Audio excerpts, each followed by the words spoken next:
بسم اللہ الرحمن الرحیم۔ السلام علیکم ورحمۃ اللہ وبرکاتہ۔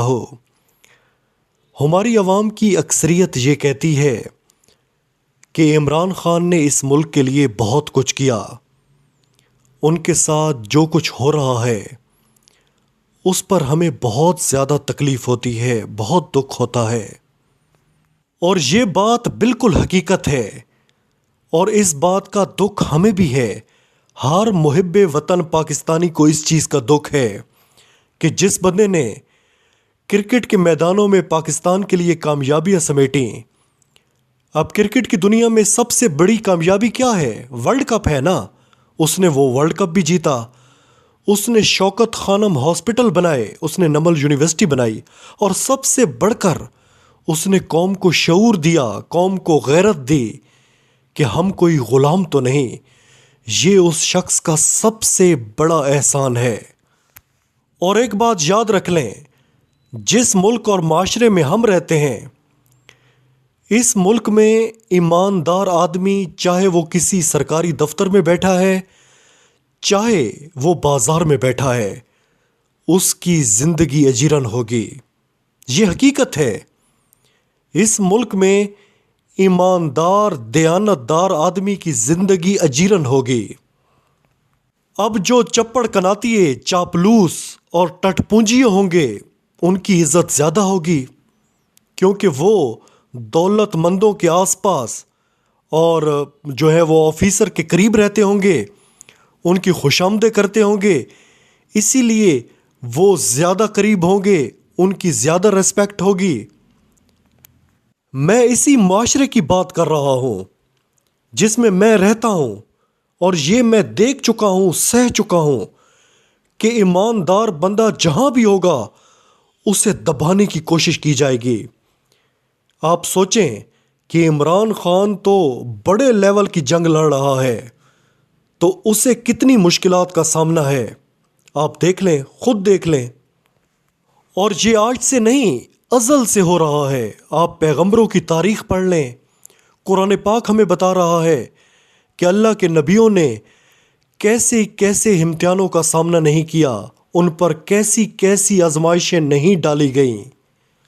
اور سب سے بڑھ کر ہمارے نبی صلی اللہ علیہ وآلہ وسلم، اللہ کے محبوب، سوچے نا، اللہ کے محبوب جن کی پوری زندگی مصائب میں گزری، جد و جہد میں گزری۔ ایک دفعہ سوچیں کہ جو بندہ دنیا میں آ رہا ہے اس کا باپ نہیں ہے، 6 سال کے ہوئے ماں بھی ساتھ چھوڑ گئیں، قریش کے بڑے بڑے سردار، جان کے دشمن، اس ذات پر بھی، اس پاک ذات پر بھی 18 قاتلانہ حملے کیے گئے، 18 قاتلانہ حملے۔ کہیں پر ان کو پہاڑ سے دھکا دینے کی کوشش کی گئی، کہیں پر انہیں چادر سے ان کا گلا دبانے کی کوشش کی گئی، کہیں پر ان کو زہر دینے کی کوشش کی گئی۔ اور یار سوچو تو صحیح، وہ ذات، اللہ کا محبوب، شیب ابی طالب میں 3 سال پتے جڑیں وہ کھاتے رہے، پورا خاندان۔ قریش کے بڑے بڑے طاقتور سردار جن کے پاس فوج بھی تھی، اسلحہ بھی تھا، کرندے بھی تھے، نوکر چاکر، دولت مال، سب کچھ، مگر وہ ایک نہتے خاندان پر کتنا ظلم ڈھاتے رہے، کتنا ظلم۔ اور ایک بات یاد رکھ لیں کہ انسانی تاریخ میں قیامت تک جو بھی بندہ حق کے لیے اٹھے گا اسے تکالیف برداشت کرنی پڑیں گی، یہ طے ہے۔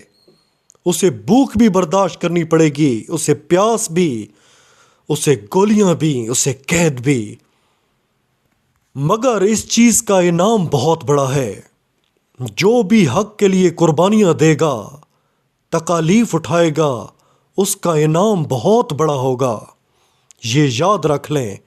یہ جو نو دولتیے پھر رہے ہیں، عیاشیاں کر رہے ہیں، بڑے بڑے عہدے دار، بڑی بڑی مرات، تنخواہیں، گاڑیاں، یہ سب کچھ اڑ پڑ جائے گا، فنا ہو جائے گا، مگر کردار حق کے لیے کھڑا ہونا تا قیامت سے بعد بھی اس چیز کا رتبہ ہے، اس چیز کا مقام ہے۔ میرے بھائیوں، عمران خان پر ترس نہ کھایا کریں۔ عمران خان کو اللہ تعالیٰ نے جو مقام دے دیا ہے وہ کسی کسی کو ملتا ہے۔ ہم لوگ کون ہیں؟ ہم لوگ 2 بچے 4 بچے 6 بچے پیدا کر کے ان کو پڑھا لکھا کر ان کی نوکریاں لگ گئیں، ان کی شادیاں ہو گئیں، ہم بھی کھا پی کر کاروبار نوکریاں کر کے مر جاتے ہیں، قبروں میں اتر جاتے ہیں۔ تو کون سا ہم نے تیر مار لیا؟ عمران خان 25 کروڑ عوام کی نسلوں کے لیے لڑ رہا ہے۔ سوچو کہ اللہ تعالیٰ اس سے کتنا خوش ہوگا۔ اسی لیے تاریخ کا مطالعہ لازمی کیا کریں اور تاریخ کو سمجھا کریں کہ جن لوگوں کو اللہ تعالیٰ نے عظیم بنایا ان لوگوں کو محلات میں بیٹھا کر یا دولت کے ڈھیر دے کر عظیم نہیں بنایا، بلکہ ان کو آزمائشوں میں ڈالا، کڑی آزمائشوں میں، تب جا کر وہ عظیم بنے۔ اس کی ایک اور مثال، بڑی مثال حضرت امام حسین کی ہے کہ جن کا کربلا میں سر کٹ گیا لیکن کامیابی انہی کے حصے میں آئی جن کا سر کٹ گیا۔